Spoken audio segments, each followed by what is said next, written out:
Good morning to all. आज अपन unit third start कर रहे हैं। ठीक है, 2 यूनिट मैं ऑलरेडी करा चुका हूँ। तो आप एक काम करना है आपको कि 2 यूनिट जो है वो आपको इसके जितने भी न्यूमेरिकल हो सकते हैं, जितने मैंने कराए हैं, जितने हो सकते हैं उतने आपको करने हैं। और जो भी आपके पास जो डाउट्स आते हैं, और आप मैं एक डाउट क्लास लूंगा और डाउट क्लास में सारे वो डाउट्स क्लियर करूंगा, राइट। क्योंकि आपके जो दोनों यूनिट है वो मिड टर्म्स में आएगी, तो इसलिए जो भी डाउट्स हैं वो आपको डाउट क्लास में आपको क्लियर करना है। ठीक है, तो आपको 2 यूनिट जो है वो आपको पढ़ने हैं। उसके बाद में मैं स्टार्ट कर रहा हूँ यूनिट नंबर थर्ड, राइट। अब यूनिट नंबर थर्ड जो है that is frequency response analysis, right. अब जो लास्ट जो यूनिट मैंने आपको पढ़ाई थी that is the time response analysis. तो आपको यहाँ पर क्लियर नेम से क्लियर है, यहाँ पर सिर्फ और सिर्फ अपन किसकी बात करेंगे, फ्रीक्वेंसी की बात करेंगे, राइट। तो लास्ट लास्ट जो यूनिट है उसमें अपन ने किसकी बात की थी, टाइम रिस्पॉन्स, राइट। इसमें अपन बात करेंगे फ्रीक्वेंसी। अब जो टाइम रिस्पॉन्स और फ्रीक्वेंसी रिस्पॉन्स में डिफरेंस क्या है कि जब भी अपन टाइम रिस्पॉन्स की बात करते हैं तो अपन ये पास जो इनपुट होते हैं वो कौन से इनपुट होते हैं, like step input, ramp input, parabolic input, right. T T square, T cube, इस टाइप्स के इनपुट होते हैं। बट फ्रीक्वेंसी रिस्पॉन्स में जो भी इनपुट होगा वो कौन सा इनपुट होगा, साइनोसॉइडल इनपुट। फर्स्ट थिंग, कौन सा इनपुट होगा, साइनोसॉइडल इनपुट। ठीक है, तो फर्स्ट डिफरेंस जो है टाइम रिस्पॉन्स और फ्रीक्वेंसी रिस्पॉन्स में, अपन वहां पर टाइम रिस्पॉन्स में बात करते हैं सिर्फ और सिर्फ T T square, step input, ramp input, parabolic input, इस टाइप के इनपुट। बट फ्रीक्वेंसी रिस्पॉन्स पे अपन बात करेंगे साइनोसॉइडल इनपुट की। ठीक है, that is the first difference. Second difference ये है कि जब भी अपन टाइम रिस्पॉन्स की बात करते हैं वहां सिर्फ और सिर्फ अपन मैग्नीट्यूड की बात करते हैं। सिर्फ किसकी बात करते हैं, मैग्नीट्यूड की। बट यहाँ पर अपन जो बात करेंगे वो magnitude as well as phase की बात करेंगे। ठीक है, magnitude as well as phase की। कि यहाँ पर जो साइनसोइडल जो इनपुट है, ऑब्वियस सी बात है, यहाँ पर जो साइनसोइडल इनपुट है उसमें ऑब्वियस सी बात है फेज भी यहाँ पर अकर होगा। तो यहाँ पर 2 डिफरेंस है टाइम रिस्पॉन्स और फ्रीक्वेंसी रिस्पॉन्स में। फर्स्ट, वहां पर अपन बात करते हैं ramp input, parabolic input, step input की, और यहाँ पर अपन बात करेंगे साइनसोइडल इनपुट की, राइट। सेकेंड डिफरेंस ये है, वहां पर सिर्फ अपन मैग्नीट्यूड की बात करते हैं या मैग्नीट्यूड और फेज दोनों की बात करेंगे, राइट। यहाँ पर अपने पास दोनों फाइंड करने हैं, magnitude as well as phase. ठीक है, तो फ्रीक्वेंसी रिस्पॉन्स की जो डेफिनेशन है वो क्या है, the magnitude and phase relationship between sinusoidal input and steady state output of the system is not a frequency response. इसका मीनिंग क्या है, सपोज मेरे पास कोई सिस्टम है और उस सिस्टम में मैं कोई भी इनपुट अप्लाई कर रहा हूँ, राइट, और यहाँ मेरे पास आउटपुट आ रहा है, right? तो जो भी मैं इनपुट अप्लाई करूंगा that input is always sinusoidal. कौन सा इनपुट होगा, साइनसोइडल इनपुट होगा, राइट। और उस साइनसोइडल इनपुट के रिस्पेक्ट में जो है आउटपुट आएगा, ठीक है, तो मेरे पास स्टेडी स्टेट आउटपुट आएगा that is in called the in terms of frequency response. तो उसको मैं क्या बोलूंगा, in terms of frequency response. तो मेरे पास आउटपुट आउटपुट का मीनिंग ही क्या है, रेस्पॉन्स है। और रेस्पॉन्स किसके टर्म्स में होगा, फ्रीक्वेंसी के रिस्पॉन्स में होगा। और जब भी मैं फ्रीक्वेंसी के रिस्पॉन्स में बात करूंगा दैट मीन्स मैं 2 चीजें कैलकुलेट करूंगा, one is magnitude and second one is phase. ठीक है, तो यहाँ मैं दोबारा रिपीट कर रहा हूँ कि जब भी मैं फ्रीक्वेंसी रिस्पॉन्स की बात करूंगा तो मैं यहाँ पर मैग्नीट्यूड एंड फेज दोनों को कंसिडर लेके चलूंगा आउटपुट में। एंड सेकेंड थिंग, हमारे यहाँ पर जो इनपुट होगा ऑलवेज इनपुट इज साइनसोइडल। ठीक है, तो सपोज मैंने यहाँ पर एक कंसिडर किया है G of S. G of S, suppose मेरे पास कोई ओपन लूप ट्रांसफर फंक्शन है, मेरे पास कोई open loop transfer function G of S है, और मैं इनपुट दे रहा हूँ suppose R of S, right. Then R of S that must be sinusoidal, और सपोज मेरे पास आउटपुट आ रहा है सी ऑफ एस। ठीक है, तो यहाँ पर जो भी मेरे पास इनपुट है R of S that means time के रिस्पेक्ट में बोल रहा हूँ आर ऑफ टी, तो कंफर्म है वो कौन सा इनपुट होगा, साइनसोइडल इनपुट होगा, राइट। अब यहाँ पर आपको ऑलरेडी पता है कि जो एस की वैल्यू होती है उसको मैं क्या लिख सकता हूँ, S equal to J omega. तो मैंने जो भी यहाँ पर एस है वहां पर मैंने जे ओमेगा पुट कर दिया। R of J omega is the input in frequency domain, G of J omega is the open loop transfer function, and C of J omega is the output, और we call it response of the system, right. अगर suppose मेरे पास कोई input signal है किसके format में? Sinusoidal format में। अब साइनसोइडल की फॉर्मेट में जो स्टैंडर्ड जो इनपुट होता है that is the A sine omega t plus five. जैसे आप यूनिट स्टेप को डिफाइन करते हो यू ऑफ टी से, रैंप इनपुट को आप डिफाइन करते हो ए इंटू टी से, और पैराबोलिक को डिफाइन करते हो a into t square by t से। इसी तरीके से जो मेरे पास जो इनपुट सिग्नल है साइनसोइडल का, उसको मैं डिफाइन करता हूँ a sine omega t plus five. ठीक है, तो जब भी मैं फ्रीक्वेंसी रिस्पॉन्स की बात करूंगा तो मेरे पास इनपुट कौन सा होगा? साइनसोइडल। राइट। अब साइनसोइडल रिस्पॉन्स को दूसरी फॉर्मेट में, ये तो टाइम डोमेन में है, अगर मुझे फ्रीक्वेंसी डोमेन में रिप्रेजेंट करना है एक पर्टिकुलर सिग्नल को, तो मैं यहाँ दो तरीके से रिप्रेजेंट कर सकता हूँ। तो टाइम डोमेन में हो गया और फ्रीक्वेंसी डोमेन में हो गया।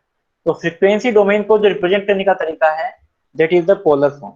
उसको मैं पोलर फॉर्म में रिप्रेजेंट करता हूँ, ये आपने मैथमेटिक्स में भी पढ़ रखा है। ठीक है, तो इस पर्टिकुलर इक्वेशन को, इस पर्टिकुलर इनपुट को मैं पोलर फॉर्म में रिप्रेजेंट कर सकता हूँ।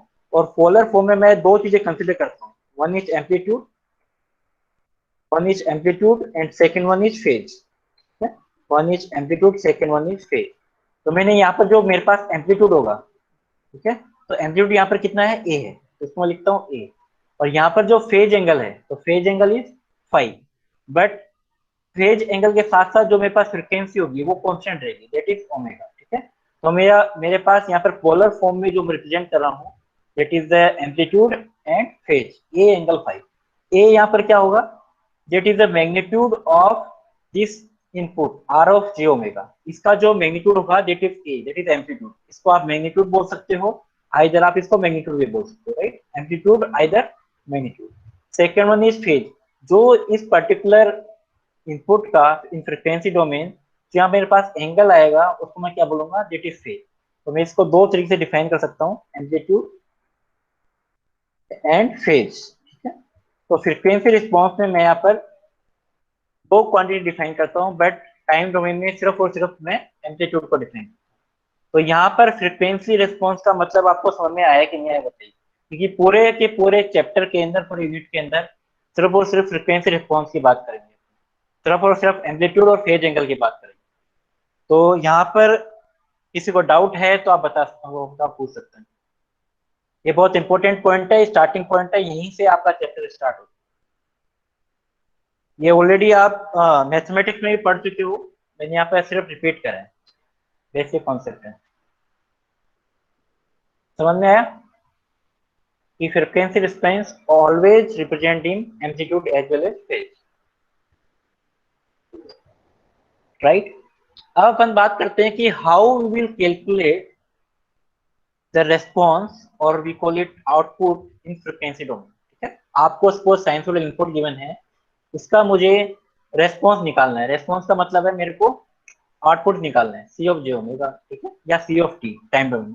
तो मैं कैसे फाइंड आउट करूँ? ठीक है, तो उसको फाइंड आउट करने के लिए आपको सिंपल सा पता है कि यहाँ पर जो जी ऑफ जे ओमेगा है उसको आप कैसे प्रेजेंट करते हो? Laplace transform output upon Laplace transform input. ठीक है, C of J omega upon R of J omega. तो जी ऑफ जे ओमेगा आप रिप्रेजेंट कर सकते हो C of J omega divide by R of J omega. ठीक है, तो मुझे सपोज ये रेस्पॉन्स निकालना है, तो मैं यहाँ आर ऑफ जे ओमेगा को क्रॉस मल्टीप्लाई कर देता हूँ। राइट, मैंने क्रॉस मल्टीप्लाई कर दिया। अब क्रॉस मल्टीप्लाई करने के बाद में आपके पास इक्वेशन आ चुकी है C of J omega equal to G of J omega into R of J omega. अब आप टाइम डोमेन में क्या करते थे? C of s equal to G of s into R of s करते थे, इसका आप इनवर्स लाप्लास ट्रांसफॉर्म लेते। हम आपको रिलेट कर रहा हूँ टाइम डोमेन और frequency domain.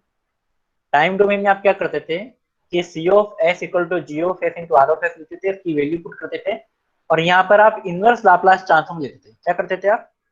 Inverse Laplace transform लेते थे।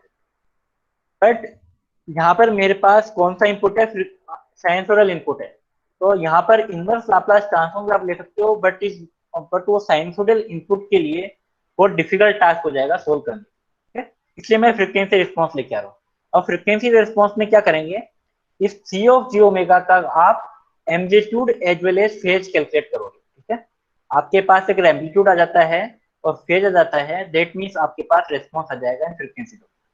अब एम्पलीट्यूड आपको पता है कि जब भी मेरे पास दो क्वांटिटी अगर प्रोडक्ट के फॉर्म में हो, दोबारा रिपीट कर रहा हूं, अगर दो क्वांटिटी आपके पास प्रोडक्ट के फॉर्म में हो, then amplitude is given by the product of that two quantity. ठीक है, सपोज मेरे पास सी ऑफ जे ओमेगा का मैग्नीट्यूड निकालना है या फिर एम्पलीट्यूड निकालना है, ठीक है, एक ही बात।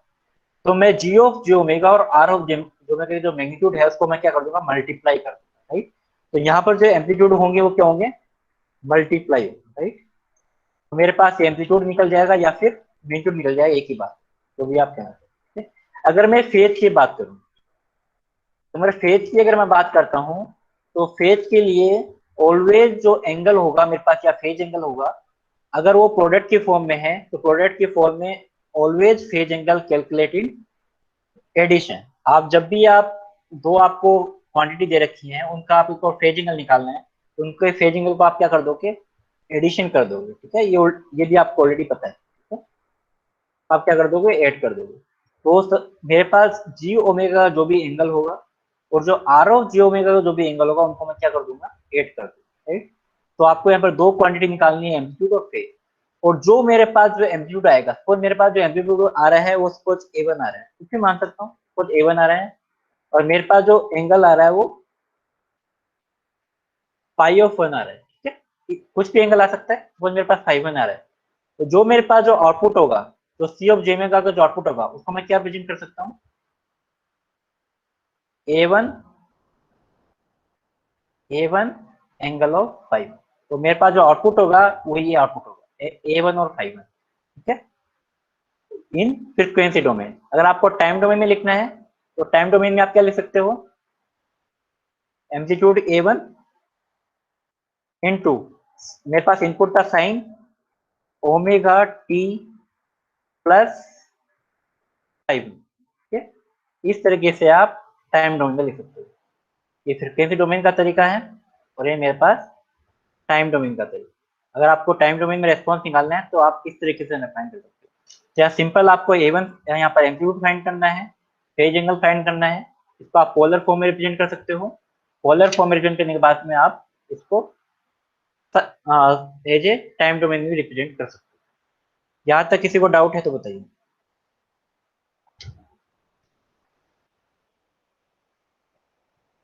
ठीक है, अब इसका पर्पज मैं आपको बताऊंगा कि अपन क्यूए क्यों कर रहे हैं। भाई इसको अपन टाइम डोमेन से भी सोल्व कर सकते हैं, बट अपन इसको सोल्व अपन इसको ये फ्रीक्वेंसी रेस्पॉन्स से सोल्व क्यों कर रहे हैं, इसका मैं पर्पज बताऊंगा आगे क्वेश्चन में। आपको एक क्वेश्चन दूंगा, उस क्वेश्चन में बताऊंगा कि इतना पर्पज क्यों है कि अपन इसको फ्रीक्वेंसी रेस्पॉन्स की हेल्प से क्यों सोल्व कर रहे हैं। तो अपन टाइम डोमेन की से भी सोल्व कर सकते हैं, बट फ्रीक्वेंसी रेस्पॉन्स की हेल्प से अपन क्यों सोल्व कर रहे हैं, ठीक है। इसका मैं क्वेश्चन में आपको आगे बताऊंगा। तो अपने पास एक क्वेश्चन है, आपको एक इनपुट गिवन है Vt, आपको एक वोल्टेज गिवन है Vt 2 sin ओमेगा t, ठीक है। इसका मतलब है कोई भी आपको इनपुट गिवन है, ठीक है, इनपुट गिवन है V of t is applied to a network, that means ये वाला इनपुट कौन सा है, V of t, right, 2 sin omega 2 sin 2t, एक साइनसोइडल इनपुट गिवन है विद ट्रांसफर फंक्शन। आपको एक ट्रांसफर फंक्शन दे रखा है I of s upon V of s equal to 2 divide by s plus, ठीक है। आपको एक open loop transfer function given है, फाइंड ऑफ करंट IT, ठीक है, आपको IT फाइंड करना। सपोज आपको फ्रीक्वेंसी रिस्पॉन्स का कोई आइडिया नहीं है, ठीक है, सपोज आपको फ्रीक्वेंसी रिस्पॉन्स का कोई आइडिया नहीं है, तो आप इस क्वेश्चन को कैसे सोल्व करते हैं, कोई बता सकता है, ये मैं बता चुका हूँ ऑलरेडी। सपोज आपको फ्रीक्वेंसी रिस्पॉन्स का कोई आइडिया नहीं है, तो आप इस क्वेश्चन को कैसे सोल्व करते हैं, तो बता सकते हैं।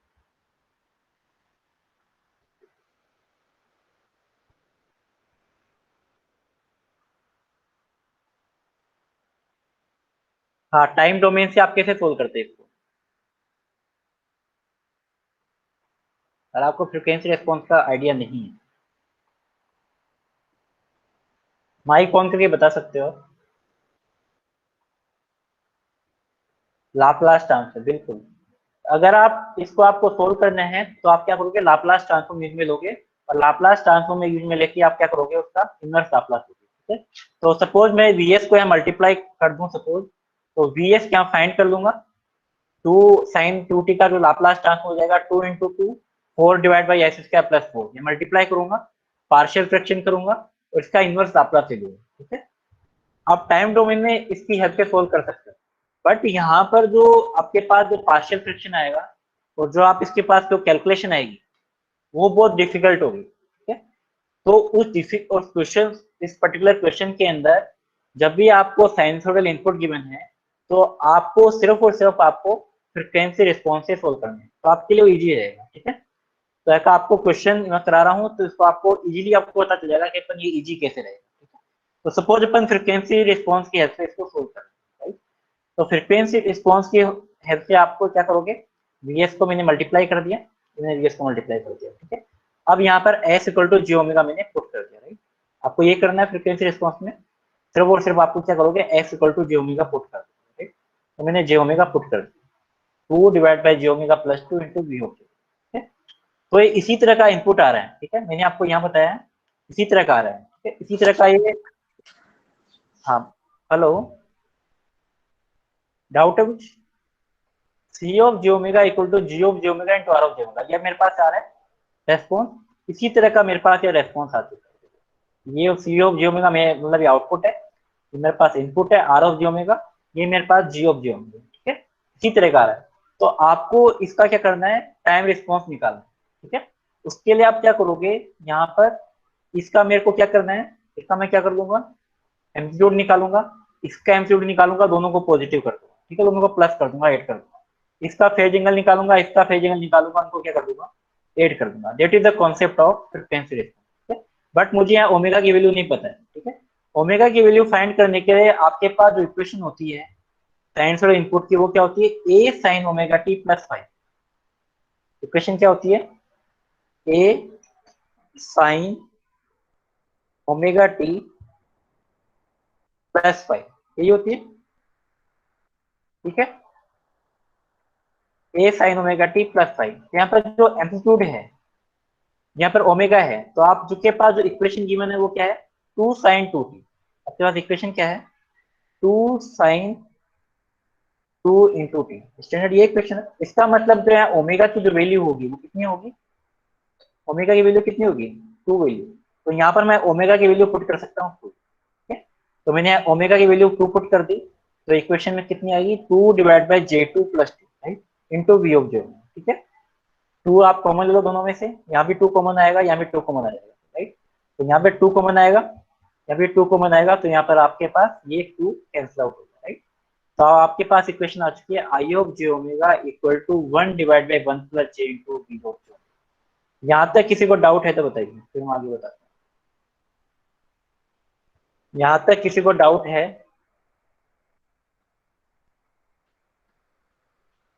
ठीक है, अब आपको सेम काम करना है फ्रीक्वेंसी रिस्पॉन्स के लिए। क्या करना है, एम्पलीट्यूड, इसका जो एम्पलीट्यूड है वो आपको फाइंड करना है, इसका एम्पलीट्यूड फाइंड करना है, दोनों को प्लस करना है। ठीक है, सपोज मैं सबसे पहले एम्पलीट्यूड फाइंड कर रहा हूँ, तो एम्पलीट्यूड फाइंड करने के लिए 1 पर 1 प्लस जगह जो एम्पलीट्यूड होगा, सॉरी एम्पलीट्यूड को प्रोडक्ट करना है, मतलब एम्पलीट्यूड को क्या करना है, प्रोडक्ट करना है, अपन फेज एंगल को प्लस करें। तो एम्पलीट्यूड, इसका जो एम्पलीट्यूड होगा वो क्या होगा, 1 का एम्पलीट्यूड 1, और 1 प्लस आयोटा का एम्पलीट्यूड क्या हो जाएगा, root of 1 square plus 1 square, it is root 2। तो 1 डिवाइड बाय रूट 2। ठीक है, इसका एम्पलीट्यूड आ गया। और वी ऑफ जे ओमेगा जो एम्पलीट्यूड है वो कितना है, 2 है। तो वी ऑफ जे ओमेगा आपको क्या गिवन है, 2 साइन 2t, ये गिवन है। तो यहाँ पे जो एम्पलीट्यूड वाला जो पार्ट है वो कितना है, 2 है। तो मैंने यहाँ पे जो वी ऑफ जे ओमेगा जो एम्पलीट्यूड है वो कितना आ जाएगा, 2 आ जाएगा, राइट। अब उसके बाद में यहाँ पे मल्टीप्लाई कर दो, 2 डिवाइड बाई रूट 2, तो आप इसको सोल्व करना चाहो तो सोल्व कर लो, 2 divide by root two into root 2 लिख सकता हूँ। तो मेरे पास जो एम्पलीट्यूड वाला जो पार्ट है कितना आ चुका है, रूट 2 आ चुका है, राइट। अब मुझे निकालना है फेज एंगल। ठीक है, तो फेज एंगल निकालने के लिए आप उसका, इसका फेज एंगल निकालोगे, इसका फेज एंगल निकालोगे, दोनों को क्या कर दोगे, प्लस कर दोगे। ठीक है, तो 1/1 प्लस आयोटा का मैं फेज एंगल निकालता हूँ, तो 1 का जो फेज एंगल है वो कितना हो जाएगा, 0। और डिवाइड में तो आप फेज एंगल क्या करते हो, डिवाइड में आप फेज एंगल क्या करते हो, प्लस करते हो, सॉरी माइनस करते हो। 0 माइनस 1 प्लस आयोटा का जो फेज एंगल होगा वो कितना होगा, टेन इनवर्स 1 डिवाइड बाई 1। तो टेन इनवर्स 1 डिवाइड बाई 1, तो टेन इनवर्स 1 कितना आ जाएगा, 45। यहाँ पर जो फेज एंगल कितना आ जाएगा, -45, 1/1 प्लस 4 आयोटा। उसके बाद में वी ऑफ जे ओमेगा का जो फेज एंगल, तो वी ऑफ जे ओमेगा का यहाँ से देखिए, यहाँ फेज एंगल फाइव कितना है, 0, कितना आ जाएगा, 0। तो यहाँ पर जो फेज एंगल कितना आ जाएगा, -45, -45 प्लस 0, तो टोटल एंगल कितना आ जाएगा, -45। तो लिखा भी मैंने -45 प्लस 0, तो यहाँ पर फेज एंगल जो आ चुका है -45। तो आपके पास जो एम्पलीट्यूड है वो √2 आ चुका है, और जो फेज एंगल है कितना आ चुका है, -44। ठीक है, रिपीट करना है, रिपीट करना है। कहाँ से रिपीट करना है, स्टार्टिंग से करना है, कहाँ से करना है,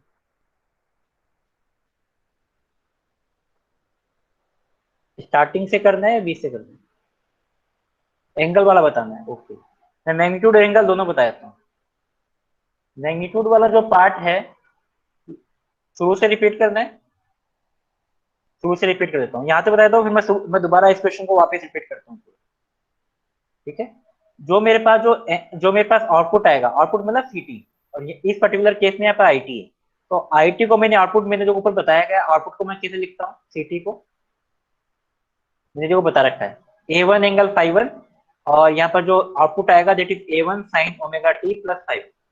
तो मेरे पास जो फेज एंगल आ रहा है वो क्या आ रहा है, √2 आ रहा है। मैं लिख देता हूँ A1 sign omega t plus 5 है। ठीक है, मेरे पास A1 और ∅1 की वैल्यू यहाँ पे पुट करनी है, राइट। ये मेरे पास आउटपुट है, तो A1 की वैल्यू यहाँ पर जो मैग्नीट्यूड है वो √2 है, तो मैंने √2 पुट कर दिया। साइन ओमेगा की वैल्यू 2 है, मैंने ओमेगा की वैल्यू 2 पुट कर दी, और 5 में मेरे पास कितना आ रहा है, -45, तो मैंने यहाँ पे -45 पुट कर दिया। दैट इज द आउटपुट, सीटी बोल दो इसको, इस पर्टिकुलर केस में यहाँ पर क्या है, आईटी, दैट इज सीटी, और इस पर्टिकुलर केस के लिए यहाँ पर आईटी। अब मैं दोबारा रिपीट कर रहा हूँ, अगर आपको कभी भी साइनसोइडल इनपुट गिवन हो और आपको एक open loop transfer function given हो और आपको रेस्पॉन्स या फिर आउटपुट फाइंड करना हो, तो आपको फ्रीक्वेंसी रेस्पॉन्स एनालिसिस यूज करना है। ठीक है, और फ्रीक्वेंसी रेस्पॉन्स एनालिसिस जब भी मैं यूज करता हूँ, in frequency response analysis we will consider magnitude as well as phase. ठीक है, तो दोनों कंसिडर लेके चलते हैं। तो फ्रीक्वेंसी रिस्पॉन्स जब मैं निकालता हूँ तो सबसे पहले आपको काम होगा S equal to j omega put करना। मैं क्या पुट करूंगा, S equal to j omega put करूंगा। पुट करने के बाद में आपको क्या करना है, दो चीजें फाइंड करनी है, तो मैग्नीट्यूड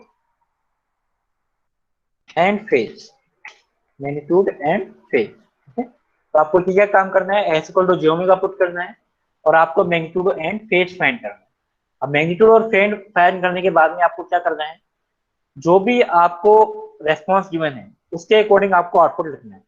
तो वो जब आपको साइनसोइडल इनपुट गिवन है, तो आपका जो आउटपुट होगा वो क्या होगा, A1 sign omega t plus 5। अब मैं सबसे पहले काम करता हूँ S equal to j omega put कर, तो मैंने S equal to j omega put कर दिया। इसमें S equal to j omega put कर दिया, यहाँ पर क्या आ जाएगा, I of j omega equal to 2 divide by j omega plus, मैंने पुट कर दिया। अब उसमें इस पर्टिकुलर केस में मुझे ओमेगा नहीं पता है, अब ओमेगा नहीं पता है तो उसके लिए आप क्या करोगे, तो मेरे पास इनपुट गिवन है। ठीक है, इनपुट मेरे पास गिवन है 2 साइन ओमेगा टी, फिर 2 साइन 2t। आपको मैंने बताया है कि जो इनपुट का जो फॉर्म है standard form, it is the a sign omega t plus 5, ये मेरे पास स्टैंडर्ड इनपुट है। इस स्टैंडर्ड इनपुट के लिए आप देख सकते हो, अगर मुझे 2 साइन 2t गिवन है, दैट मीन्स मेरे पास यहाँ पर जो ओमेगा ए की वैल्यू कितनी है, 2 है, और यहाँ पे ओमेगा की वैल्यू कितनी है, 2 है। तो मैंने क्या कर रहा हूँ, यहाँ पर जो ओमेगा की वैल्यू है मैंने यहाँ पे 2 पुट कर, 2 डिवाइड बाई J2 प्लस 2।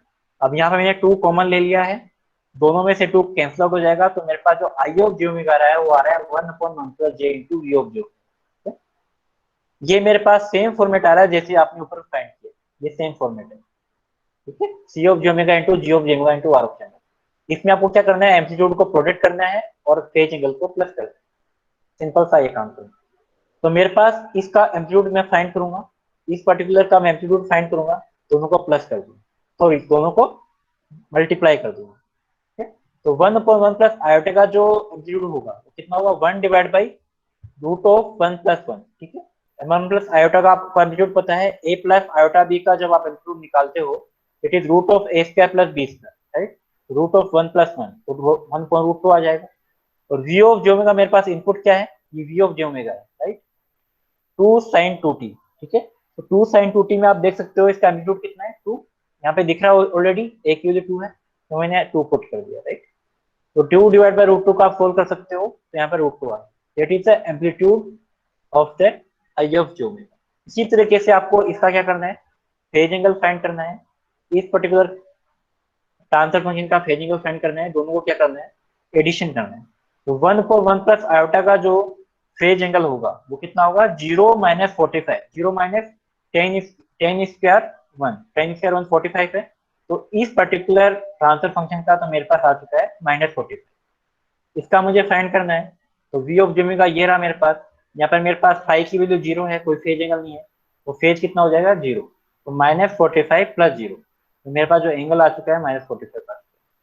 ठीक है, तो मेरे पास मैग्नीट्यूड आ गया, फेज एंगल आ गया। मैग्नीट्यूड और फेज एंगल को अगर आपको टाइम रिस्पॉन्स में रिप्रेजेंट करना है, अगर आपको फ्रीक्वेंसी रिस्पॉन्स में पोलर फॉर्म में रिप्रेजेंट करना है, तो क्या लिखोगे, √2 एंगल ऑफ -45। ठीक है, ये आप लिख सकते हो।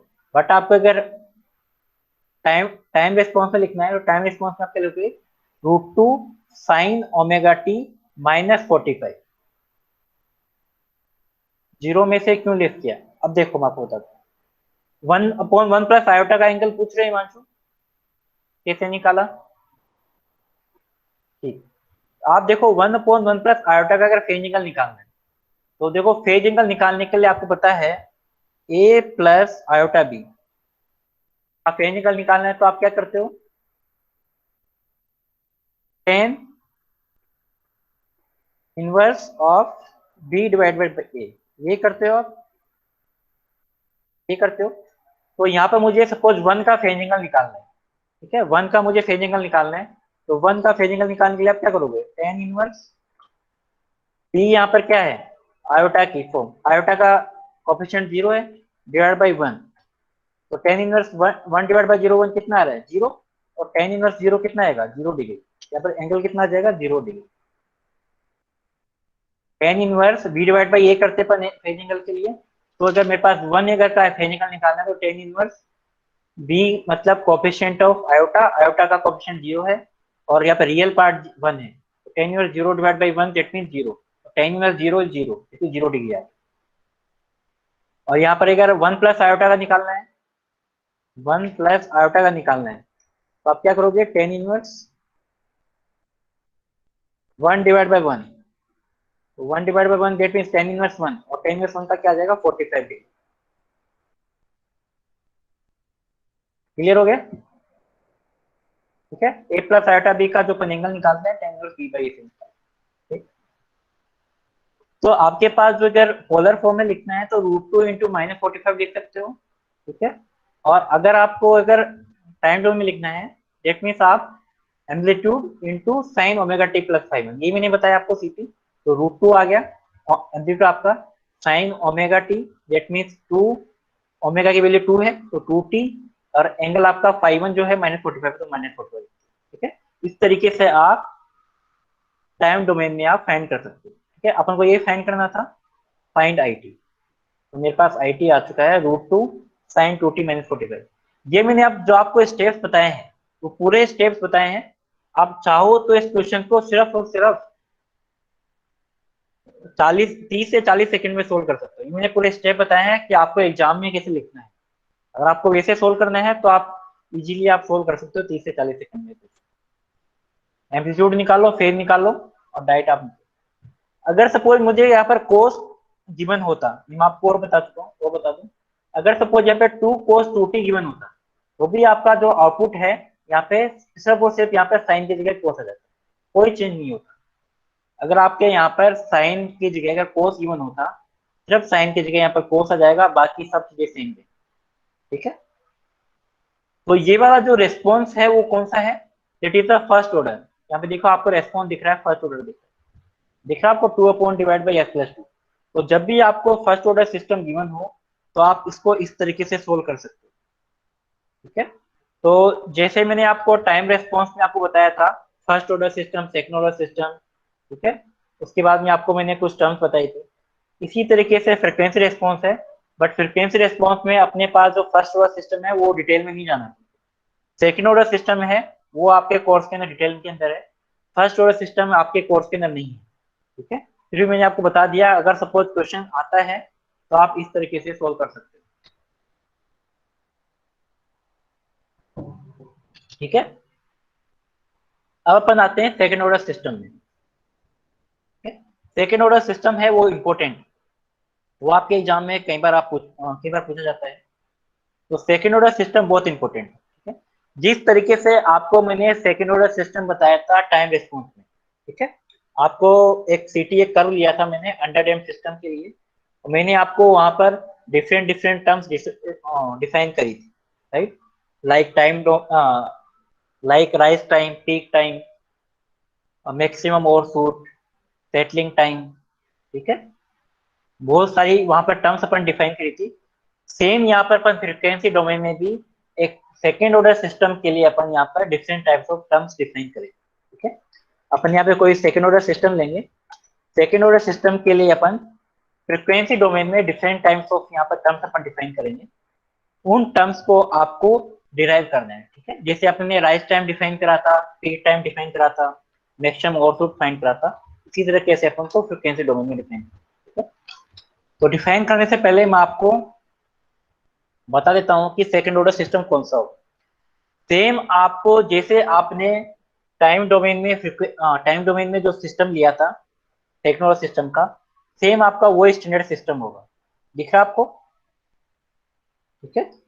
आपको आर एफ इनपुट गिवन है, आपको पास में रेस्पॉन्स है, सी ऑफ एस है, और एक यहाँ पे second order open loop transfer function given है, omega n square divide by s into s plus 2 zeta omega है, और यहाँ पर एक नेगेटिव फीडबैक गिवन है, ठीक है। तो यहाँ पे जो सेकंड ऑर्डर सिस्टम होगा ये सेम रहेगा आपके पास फ्रीक्वेंसी डोमेन में भी, ठीक है। इस पर्टिकुलर सेकंड ऑर्डर सिस्टम के लिए अगर मुझे प्लॉट करना है फ्रीक्वेंसी रिस्पॉन्स, अब यहाँ पर जो फ्रीक्वेंसी रिस्पॉन्स जो है उसको अपन कैसे बोलेंगे, जैसे आपने डिफाइन किया था टाइम रिस्पॉन्स को, टाइम रिस्पॉन्स का जो आपने ग्राफ प्लॉट किया था उसमें क्या किया था आपने आपने क्या किया था, एक जो एक्स एक्सिस पे आपने टाइम लिया था और टाइम रिस्पॉन्स पे आपने क्या लिया था, सीटी लिया था, राइट। ये क्या था, आपने एक सीटी को प्लॉट किया था with respect to time T, that is the time response. अगर आपको फ्रीक्वेंसी रिस्पॉन्स प्लॉट करना है तो फ्रीक्वेंसी रिस्पॉन्स के लिए आपको प्लॉट करने के लिए आपको टाइम की जगह आप क्या क्या लोगे एक्स एक्सिस पे, ओमेगा, ठीक है। और यहाँ पे जो लोगे वाई एक्सिस पे लोगे आप मैग्नीट्यूड, मैग्नीट्यूड और एम्पलीट्यूड जो भी आप बोलो, यहाँ पे आप लोगे मैग्नीट्यूड, और जब मैग्नीट्यूड होगा वो होगा डीबी में, डेसिबल में, डेसिबल तो आपने समझे सुन रखा होगा, ठीक है। मैग्नीट्यूड आप लोगे डेसिबल में। दोबारा रिपीट कर रहा हूँ, टाइम रिस्पॉन्स में जो आप ग्राफ प्लॉट करते थे वो प्लॉट करते थे विथ रेस्पेक्ट टू टी, आप फ्रीक्वेंसी रिस्पॉन्स में आप ग्राफ प्लॉट करोगे विथ रेस्पेक्ट टू ओमेगा, ठीक है। और यहाँ पे जो मैग्नीट्यूड होगा वो डीबी में होगा, डेसिबल में होगा। और जब भी मुझे मैग्नीट्यूड या डेसिबल में निकालना है तो डेसिबल में निकालने के लिए आप क्या करते हो, 20 into log of 10 to the power base, यहाँ पे जो बेस होगी वो क्या होगी, 10 होगी, इंटू एम, जो भी मेरे पास एम्पलीट्यूड होगा उसका आपको बेस है, ठीक है। तो जो मैं ग्राफ प्लॉट करूंगा वो मैं प्लॉट करूंगा magnitude in decibel with respect to omega, omega के रिस्पेक्ट में, ठीक है। मेरे पास जो एक्स एक्सिस में होगा वो ओमेगा होगा और वाई एक्सिस में होगा मैग्नीट्यूड होगा इन डीबी में, ठीक है। ये चीज क्लियर है सबको। और डेसिबल में मैं कैसे कैलकुलेट करता हूँ आपको ऑलरेडी पता है, 20 log 10 to the base of that particular quantity, ठीक है। तो मेरे पास जो सेकंड ऑर्डर सिस्टम का जो ग्राफ आएगा वो आपके सामने ये है। तो सेकंड ऑर्डर सिस्टम के लिए अगर मैं ग्राफ प्लॉट करता हूँ वो मेरे पास इस तरह का आएगा। अभी आपके पास जो ग्राफ कैसे आया इसकी बहुत डिटेलिंग है जो कि आपके कोर्स के अंदर नहीं है, ठीक है, वो आपको स्टडी नहीं करनी, वो लंबी स्टडी है, उसको अपन स्टडी यहाँ पे नहीं कर रहे हैं, अपन इस ग्राफ को स्टडी कर रहे हैं, इस ग्राफ में अपन क्वांटिटी कैसे डिफाइन करें, ठीक है। तो अपन को जो ग्राफ कैसे आया है इसको अपन को यहाँ पर नहीं देखना है, that is not in your course, ठीक है। अपन को क्या स्टडी करना है, जो मेरे पास ग्राफ है इसमें अपन कैसे अपन टर्म्स को डिफाइन करते हैं वो अपन को स्टडी करना है, राइट। जिस तरीके से आपने टाइम रिस्पॉन्स में ग्राफ प्लॉट किया था वहां पर अपनी different different types of terms देखी थी, वैसे यहाँ पे अपन को डिफरेंट टाइप्स ऑफ टर्म्स देखने, ठीक है। तो इस तरह का पर्टिकुलर सेकंड ऑर्डर सिस्टम के लिए ग्राफ है, ठीक है। यहाँ मैंने ओमेगा लिया है, ठीक है, एक्स एक्सिस पे, और मैंने यहाँ पर कोई मैग्नीट्यूड लिया है डेसिबल में, राइट, मैंने मैग्नीट्यूड लिया है डेसिबल में, राइट। उसके बाद में आपको ग्राफ इस तरह का आ रहा है, यहाँ पे 0 डेसिबल से स्टार्ट हो रहा है ग्राफ, कुछ यहाँ पे मैक्सिमा जा रहा है, उसके बाद में आपके पास ग्राफ डिक्रीजिंग ग्राफ है, पहले इंक्रीजिंग है, मैक्सिमा हुआ फिर डिक्रीजिंग, ठीक है। जो यहाँ पे जो मैक्सिमा आ रहा है जिस पर्टिकुलर पॉइंट पे उसको मैं डिफाइन करता हूँ ओमेगा एफ, ठीक है। और जिस पर्टिकुलर पॉइंट पर आपके पास जो वैल्यू -3 dB आ रही है उसको मैं डिफाइन करता हूँ ओमेगा बी। अब यहाँ पे ओमेगा आर क्या है, ओमेगा बी क्या है, -3 डेसिबल क्या है, इसको अपन डिफाइन करते हैं, ठीक है। तो जिस पर्टिकुलर ओमेगा आर पर जो यहाँ पे पॉइंट आएगा उसको मैं डिफाइन करता हूँ एम आर से। जैसे आप डिफाइन करते हो मैक्सिमम ओवरशूट, ठीक है, इसी तरीके से आप डिफाइन कर सकते हो आप रेजोनेंट पीक, ठीक है। तो M R is called the resonant peak, ठीक है। तो जितने भी मैंने आपको यहाँ टर्म बताई है इनको अपन डिफाइन करेंगे कि किस तरीके से अपन इन टर्म्स को अपन डिफाइन कर सकते हैं in terms of frequency domain, ठीक है। तो सपोज मैं रेजोनेंट पीक को डिफाइन करता हूँ, तो रेजोनेंट पीक को डिफाइन करने के लिए यहाँ पे सॉरी यहाँ पे आपको डेफिनेशन दे रखी है, the maximum value of magnitude is known as resonant peak. उस पर्टिकुलर ग्राफ की जो मैक्सिमम वैल्यू होगी उसको मैं कहूंगा रेजोनेंट पीक। तो यहाँ पर इस पर्टिकुलर ग्राफ की जो मैक्सिमम वैल्यू है that is called the resonant peak, ठीक है। इसको मैं डिफाइन करूंगा रेजोनेंट पीक से। उसके बाद में यहाँ पर जो ओमेगा आर क्या है, omega R is the resonant frequency. इसको मैं क्या कहूँगा रेजोनेंट फ्रीक्वेंसी। यहाँ पे जो सर्किट में जो रेजोनेंट फ्रीक्वेंसी है, यहाँ पे जो रेजोनेंट फ्रीक्वेंसी है, दोनों को कंपेयर नहीं करना है। यहाँ पे रेजोनेंट फ्रीक्वेंसी अलग है, सर्किट वाली रेजोनेंट फ्रीक्वेंसी अलग है, राइट। ओमेगा आर को मैं कैसे डिफाइन करूंगा, the frequency eight which magnitude has maximum value that is the resonant frequency. जिस पर्टिकुलर पॉइंट पर मेरे पास जो मैक्सिमम वैल्यू होगी उस पर्टिकुलर पॉइंट को मैं बोलूंगा that is the resonant frequency, right. तो मेरे पास जो मैक्सिमम वैल्यू इस पर्टिकुलर पॉइंट पे है मैं इसको कहूंगा रेजोनेंट फ्रीक्वेंसी। दूसरी टर्म से मैं डिफाइन कर सकता हूँ the point where resonant peak अगर, द पॉइंट, इसको अपन सेकंड सेकंड तरह से भी अपन डिफाइन कर सकते हैं, द पॉइंट एट विच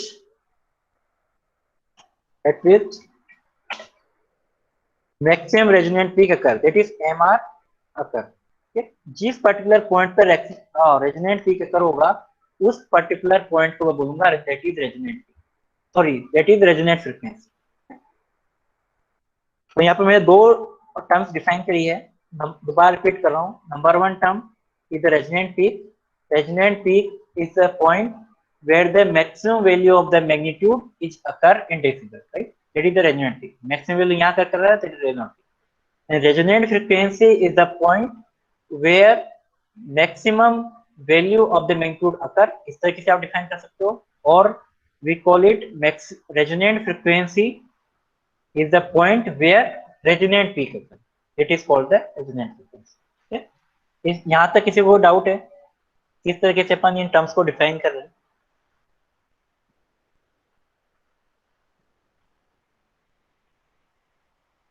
ठीक है, ओमेगा डिफाइन हो गया, एम आर डिफाइन हो गया, ठीक है।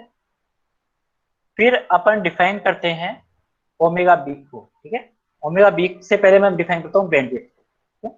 तो बैंडविड्थ को डिफाइन कैसे करते हैं, bandwidth is defined as the range of frequency, ठीक है, in which the magnitude of close loop does not drop -3 decibel. इसका मीनिंग क्या है कि bandwidth is defined at the band of the frequency lying between -3 dB point. क्या इसका meaning क्या है, इस ग्राफ से समझिए। मेरे पास दो पॉइंट है, 0 dB और -3 dB, ठीक है। 0 dB और -3 dB के बीच में जो भी मेरे पास फ्रिक्वेंसी आएंगी, ठीक है। 0 dB मेरे पास ये रहा, ठीक है। 0 dB मेरे पास ये रहा, ठीक है। 0 dB और -3 dB के बीच में जो मेरे पास मैग्नीट्यूड 0 dB है और -3 dB है, इनके बीच में जो भी मेरे पास फ्रिक्वेंसी आएंगी, जो मेरे पास फ्रिक्वेंसी आ रही है, जो मेरे पास फ्रिक्वेंसी आ रही है, ठीक है, उन फ्रिक्वेंसी का जो उन फ्रिक्वेंसी का जो डिफरेंस होगा it is called the bandwidth. The range of frequencies in which magnitude of this graph lies between 0 dB and -3 dB। तो जितनी भी मेरे पास यहाँ पे फ्रिक्वेंसी आएंगी उन फ्रिक्वेंसी की जो रेंज होगी दैट इज कॉल्ड बैंडविड्थ, ठीक है। उसको मैं क्या कहूँगा, बैंडविड्थ कहूँगा। सेकेंड में टर्म डिफाइन करता हूँ cut off frequency. Cut off frequency का मीनिंग है the frequency eight which the magnitude is 3 dB below it's zero frequency, ठीक है। इसका मीनिंग क्या है, मतलब जो मैंने क्या लिखा, मैग्नीट्यूड 3 dB, इस 3 dB को आप -3 dB कर दो, यहाँ पे मैंने बाय मिस्टेक लिख दिया है। इसको आप करेक्शन कर लेना, आप कॉपी में लिख देना, मैंने यहाँ पे 3 dB लिख दिया, -3 dB, ठीक है। जिस पर्टिकुलर फ्रिक्वेंसी पे जो मैग्नीट्यूड है वो -3 dB है, उसको मैं बोलूंगा कट ऑफ फ्रिक्वेंसी, है। तो यहाँ पर जो ओमेगा बी है उसको डिफाइन करता हूँ, जिस पर्टिकुलर पॉइंट पर मेरे पास जो मैग्नीट्यूड होगा वो -3 dB होगा, उसको मैं डिफाइन करूंगा ओमेगा बी से। तो omega B is defined as is the point where magnitude is -3 dB, उसको मैं डिफाइन करूंगा इससे कट ऑफ फ्रीक्वेंसी, ठीक है। फिर नेक्स्ट जो टर्म है that is cut off rate. Cut off rate is the rate is the slope of the log of magnitude curve near the cut off frequency. इसका meaning क्या है कि जिस पर्टिकुलर कट ऑफ फ्रीक्वेंसी पर, जिस particular cut off frequency पर जो मेरा ग्राफ आ रहा है उसका, उसकी स्लोप, तो इस, ये मेरे पास कट ऑफ फ्रीक्वेंसी है दैट इज ओमेगा बी। तो इस पर्टिकुलर पॉइंट पर जो मेरे पास ग्राफ आ रहा है इसकी स्लोप, इस पर्टिकुलर ग्राफ पे इसकी क्या स्लोप आ रही है, ठीक है। इस पर्टिकुलर पॉइंट पर मेरे पास जो स्लोप आएगी दैट इज अ स्लोप, इस पर्टिकुलर पॉइंट पर मेरे पास जो स्लोप आएगी that is called the cut off rate. इस पर्टिकुलर पॉइंट पर जो स्लोप आ रही है that is the cut off rate, cut off rate. इस तरीके से अपन इन टर्म्स को डिफाइन करते हैं।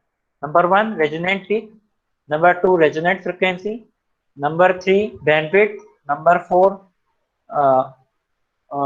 Cut off frequency, number 5 is cut off rate. इस तरह से हम इन टर्म्स को डिफाइन करते हैं। यहाँ तक किसी को डाउट है तो बताइए कि ये टर्म्स अपन जिस तरह से डिफाइन करी है उसी तरीके से अपन इसको सोल्व करेंगे, को फाइंड करेंगे। जितने मैंने टर्म्स बताए इसको फाइंड करेंगे अपन, ओमेगा आर को, ओमेगा बी को, एम आर को, ठीक है। यहाँ पे जो इसने बोला है ना लॉग मैग्नीट्यूड, यहाँ पे इसने बोला लॉग मैग्नीट्यूड। लॉग मैग्नीट्यूड का मतलब ही यहाँ पे, इसका मतलब है कि यहाँ पे जो जो मैग्नीट्यूड है वो डेसिबल में है। लॉग मैग्नीट्यूड का मतलब ही है कि यहाँ पे जो क्वांटिटी है वो डेसिबल में है। ये अपन क्वांटिटी को लिखते हैं log of 20 into log of 10⁻², जो मैग्नीट्यूड मेरे पास होगा डेसिबल में। तो लॉग मैग्नीट्यूड का मतलब ही है कि मेरे पास मैग्नीट्यूड है वो डेसिबल में है। तो इसको मैं डिफरेंट डिफरेंट जो बुक्स है वो डिफरेंट डिफरेंट टर्म्स यूज में लेती हैं। कुछ बुक्स जो यूज में लेती हैं वो है जैसे आप ग्राफ प्लॉट करते हो ना, ग्राफ, हाँ, graph between voltage and current, graph between speed and torque, ठीक है। तो इसी तरीके से जो ग्राफ जो प्लॉट हो रहा है that is between the log magnitude versus frequency omega, ठीक है। तो यहाँ पर जो आपके पास जो टर्मिनोलॉजी होगी अपन डिफाइन करेंगे लॉग मैग्नीट्यूड वर्सेज ओमेगा, ठीक है। तो मेरा जो ग्राफ जो प्लॉट हो रहा है लॉग मैग्नीट्यूड वर्सेज ओमेगा के बीच में, या फिर इसको दूसरी तरफ से डिफाइन कर सकते हो decibel in magnitude, magnitude in decibel, magnitude in decibel versus omega, omega mean frequency, ठीक है। तो डिफरेंट डिफरेंट बुक्स जो है डिफरेंट डिफरेंट टर्म्स इस्तेमाल करती है। तो कुछ बुक्स इस्तेमाल करती है लॉग मैग्नीट्यूड वर्सेज ओमेगा, कुछ बुक्स इस्तेमाल करते हैं magnitude in decibel versus omega, दोनों सेम, ठीक है। यहाँ तक क्लियर है?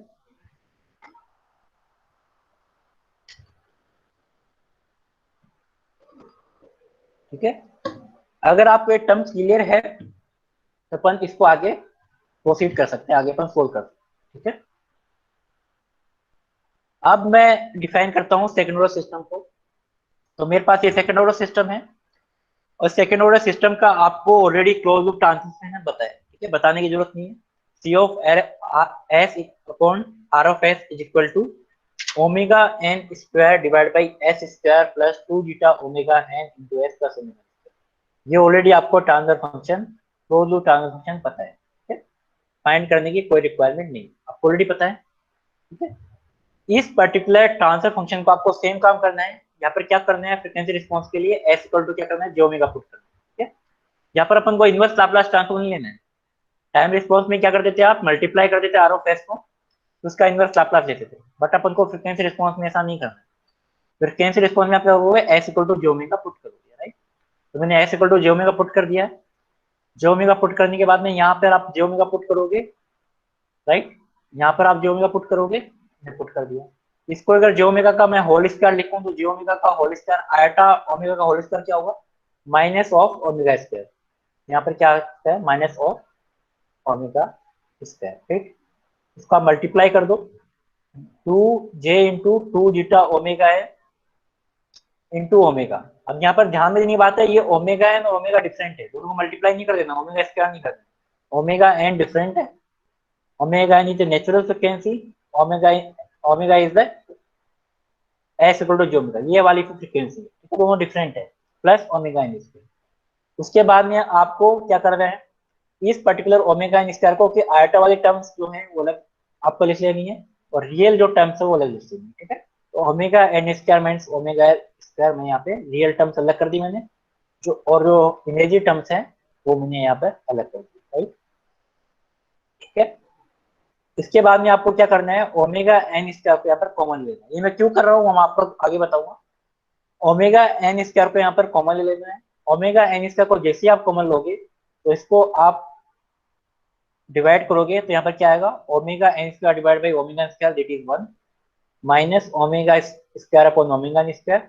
और इसको आप ओमेगा एन स्क्वायर से अगर डिवाइड करोगे तो यहाँ पे वो एक ओमेगा एन स्क्वायर की जो टर्म्स है वो कैंसिल आउट हो जाएगी, ये मेरे पास कैंसिल आउट होगी। यहाँ पर j into 2 zeta omega divide by omega ये आ जाएगा, राइट। अब यहाँ से आप omega n square cancel out कर सकते हो, राइट। यहाँ तक क्लियर है, यहाँ तक किसी को डाउट है, यहाँ तक किसी को डाउट है, जो मैंने ये इक्वेशन निकाली यहाँ तक किसी को डाउट है तो बताइए। No no. क्लियर है। अब इसके बाद में मैं क्या करूंगा, इसके बाद में जो omega divide by omega n है इसको सोल्व करना मुझे बहुत डिफिकल्ट टास्क है, क्योंकि अल्टीमेटली मुझे क्या करना है, फ्रीक्वेंसी रिस्पॉन्स के लिए आप क्या करते हो, मैग्नीट्यूड कैलकुलेट करोगे और फेज एंगल कैलकुलेट करोगे, ठीक है। क्या करोगे, मैग्नीट्यूड कैलकुलेट करोगे और फेज एंगल कैलकुलेट, दो ही काम करना है अपन को। कि मेथड जो फ्रीक्वेंसी रिस्पॉन्स का है वो s equal to J omega put करना है अपन को, और कैलकुलेट करना है m and five, magnitude and phase angle. But यहाँ पे जो ओमेगा स्क्वायर और जो ओमेगा स्क्वायर की जो टर्म आ रही है इसको स्क्वायर करना, ठीक है। मैग्नीट्यूड के लिए आप क्या करोगे, ए प्लस आयोटा बी के फॉर्मेट में क्या करोगे, root of a square plus b square. यहाँ पे जो टर्म्स आ रही है वो बहुत डिफिकल्ट आ रही है, ठीक है, omega square upon omega square. तो उसके लिए मैंने क्या कराया, omega divide by omega m को मैंने कोई कांस्टेंट टर्म्स डिफाइन करके, यू डिफाइन करके, आप कुछ भी कर सकते हो बट स्टैंड अपन यू डिफाइन करते हैं, तो मैंने कोई भी कांस्टेंट जो टर्म्स है वो यू डिफाइन कर दिया। तो यहाँ पर जो omega divide by omega n को मैं यू से रिप्लेस कर सकता हूँ, ठीक है।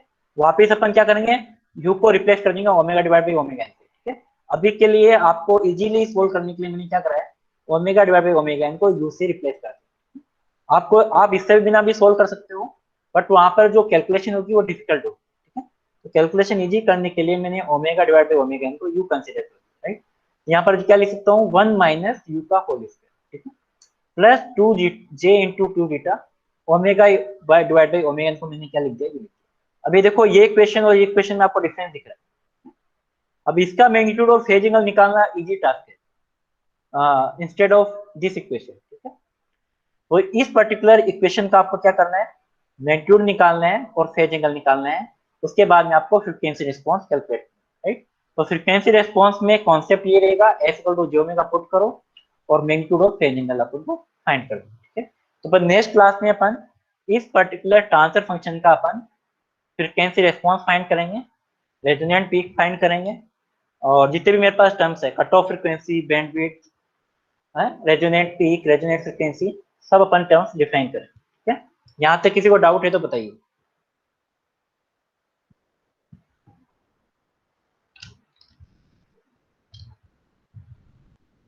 ठीक है।